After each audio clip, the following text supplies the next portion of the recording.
Estamos de volta com a nossa patroa, a nossa crase, né? Que manda assim uma parada assim, ó, coloca pacando, né? Pois bem, na aula anterior nós estudamos os casos que são proibidos, os casos que a nossa querida crase fica de fora. Pois hoje nós vamos aprender os casos que ela precisa entrar. Finalmente, a nossa patroa vai entrar em ação. Então, vem comigo porque são regrinhas que você precisa também decorar, certo? Pois bem, fiz até o desenho aqui da nossa crase linda, maravilhosa, meu Deus do céu. Pois bem, primeiro caso que eu preciso, obrigatório é porque preciso usar. Não deixe de usar a crase nestas regras, pelo amor de Deus, tá bom? Primeiro caso, locução adverbial feminina.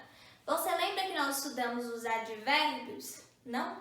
Volta na aula de advérbio, querido. Volta lá na aula. Locução adverbial é quando são várias palavras juntas exercendo a função de um advérbio. Então, aqui, quando a locução adverbial for feminina, precisa ter a crase. Vamos de exemplo? Vamos de exemplo, por exemplo, à vista, à noite. Deixa aqui o espacinho para colocar mais. À esquerda, à direita e assim vai. São locuções adverbiais. Então, o pagamento foi à vista. À vista com crase. Os estudos foram à noite. Noite vai ter o A craseado. Ela virou à esquerda. Vai ter crase. Ela virou à direita. Vai ter crase. Ele fez uma compra a prazo. Não vai ter crase. Mas por que, professora, se a prazo também é uma locução adverbial? Sim, mas prazo é uma palavra masculina, tá bom? Então, não terei uso da crase, mas nesses casos aqui, sim. Próxima regrinha vai ser expressão masculina ou feminina com o sentido de a moda de. Como assim a moda de? Bife a filé à parmegiana. Vai ter crase, por quê? Porque significa que o filé, ele tem um modo, e o modo dele é a parmegiana. Gol à Pelé. Significa que o gol à Pelé foi o modo como foi o gol. Vamos colocar um exemplo aqui. Gol à Pelé. E um outro caso também aqui, poema a Bilac. Assim vai. Ele se vestia a Elvis, né? Elvis Presley. Então, sempre que a expressão fazer referência ao modo, como fez, como se vestiu, como se comportou, vou ter o uso da crase, tá bom? É só lembrar da expressão a modo de, gol a Pelé, poema a Bilac, vestiu a Elvis e assim por diante. E agora nós vemos a nossa locução prepositiva, muito parecida com a locução adverbial, só que a diferença é que a locução prepositiva ela começa com preposição, ela termina com a preposição, tá bom? E aí, nesse caso, vai começar com a preposição a medida que... Medida que... Peraí, que a professora escreveu errado.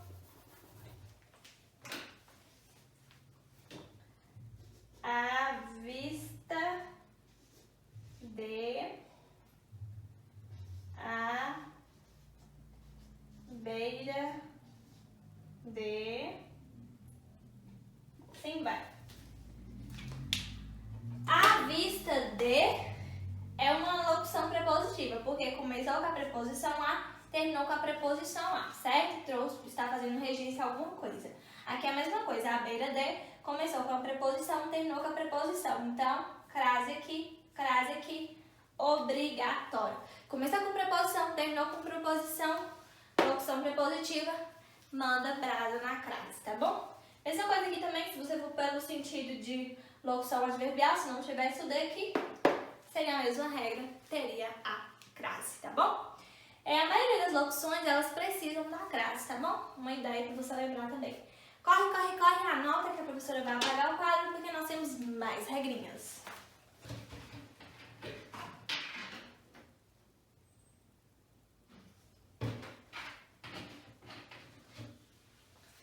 Vamos lá, vamos lá, vamos lá. Pagou! Vamos lá para mais casos que a nossa querida, amigável, patroa, crase, vai ser obrigatória, né? Precisa ter ela, coitada. Se ela não entra no jogo, fica no sofrimento só ela. Quarto caso vai ser também uma locução.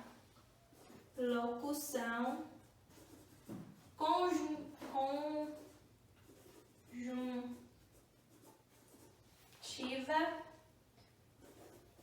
proporcional.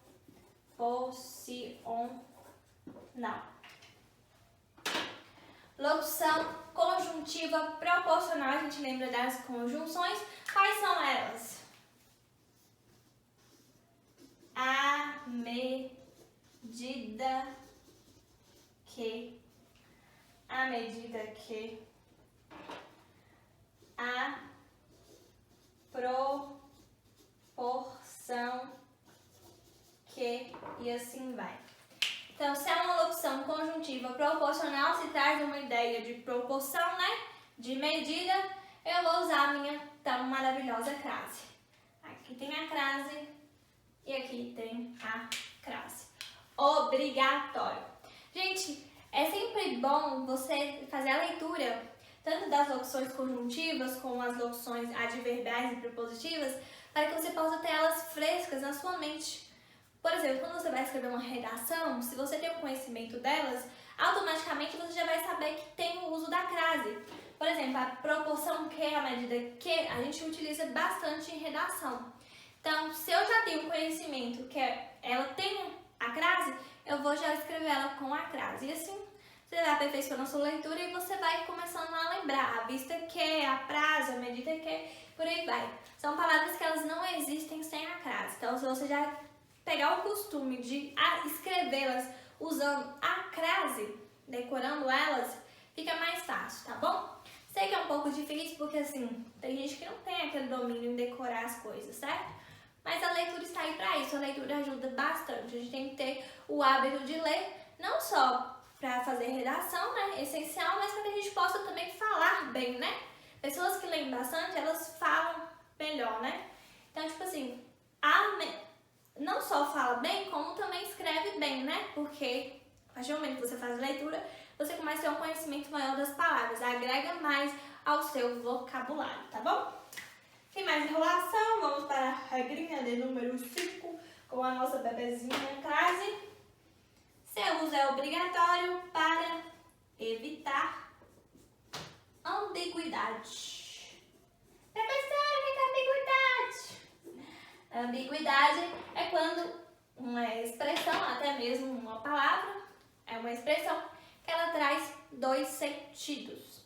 Quando eu faço a leitura dela, eu posso entender duas coisas, entendeu? Então, por exemplo, tem uma frase, vou colocar aqui, que a maioria dos professores de português usa essa frase como exemplo, tá bom? Então, eu vou usar ela também, porque ela traz, além dela ter o uso da crase, ela traz o sentido de ambiguidade. Ama a mãe, a filha. Quem ama quem? A mãe que ama a filha ou a filha ama a mãe? Para mim, eu entendi dos dois modos. Ama a mãe, a filha, ama a mãe, a filha. Neste caso, eu usaria a crase para trazer o sentido. Por exemplo, eu quero especificar que a mãe ama a filha. Então, ama a mãe, a filha. Mas eu também quero especificar que a filha ama a mãe. Ama a mãe, a filha. Entendeu? Então, neste caso, eu poderia usar a crase tanto neste A quanto A, dependendo do sentido que eu quero dar à frase. Se a mãe ama a mãe, ama a mãe, a filha. Entendeu? Então a crase, neste caso, vai trazer aí a ideia de que é só alguém que está amando, sem a crase traz a ideia que as duas estão amando, tá bom? Regra de número 6. Regra de número 6. Diante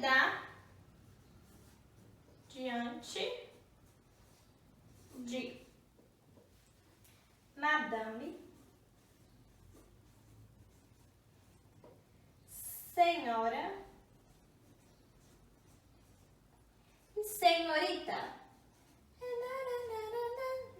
Senhorita.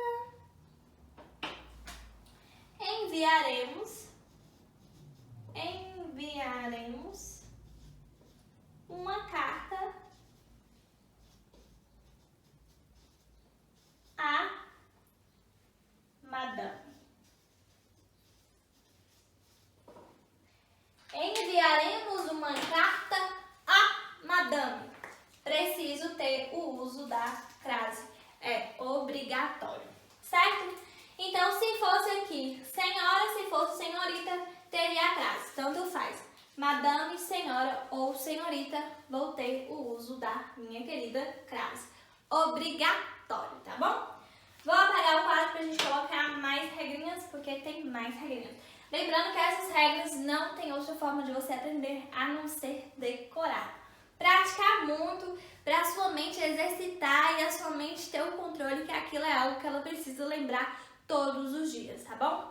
Então, assim, você está montando o seu resumo, o seu caderninho com o seu resuminho da crase?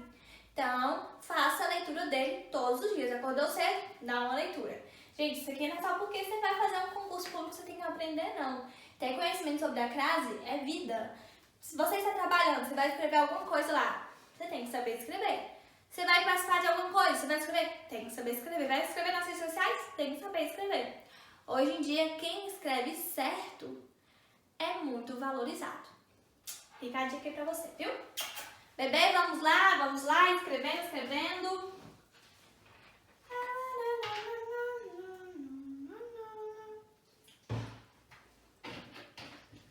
Vamos de mais regrinhas do nosso uso da nossa crase tão bonitinha.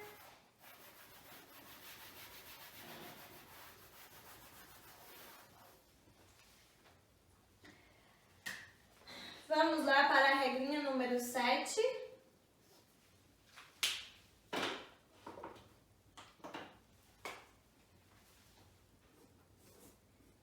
Diante da palavra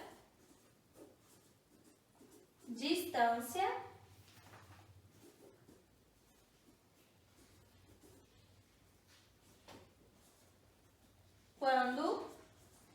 diante da palavra distância, quando estiver determinada.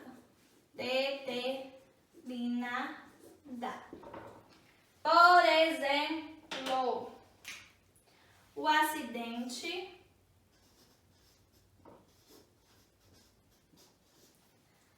se deu à distância de 50 metros. Nota-se que aqui está a minha palavra distância. Qual foi a distância que ocorreu o acidente? O acidente numa distância de 50 metros. O próprio contexto já me deu o valor da distância. Então, se foi determinada a minha distância, a crase vai estar lá. Tudo que é determinado, a gente usa a crase. Porém, lembra que eu te falei que a crase não gosta de coisas desconhecidas? Se a distância aqui fosse desconhecida, eu não usaria a crase. Por exemplo, o acidente se deu... Acidente não, vou colocar aqui. Educação à distância. Mas que distância é essa? De quanto essa distância? Não sei. Não foi especificado a mim. Então, se não houve especificação da distância, não tive essa clareza da distância, a distância é desconhecida, a crase ela pula fora, porque a crase não gosta daquilo que é desconhecido ao seu conhecimento. Ela é patroa e ela gosta de saber das coisas, tá bom? Então, se eu não sei a distância, eu não uso o crase. Se eu sei a distância, eu coloco o crase, tá bom? Pois bem, esses foram os nossos casos obrigatórios. Eles são menos, né? Os casos proibidos são mais, os obrigatórios são menos. Mas também nós temos os casos facultativos. Isto é, casos que podem usar crase ou não pode usar crase. Você escolhe se você vai querer usar ou não. Tá vendo? A crase é tão gente boa que ela até deixa você decidir se você vai querer chamar ela ou não. Então vamos para a parte 3 do vídeo, uso facultativo da crase. Vem comigo!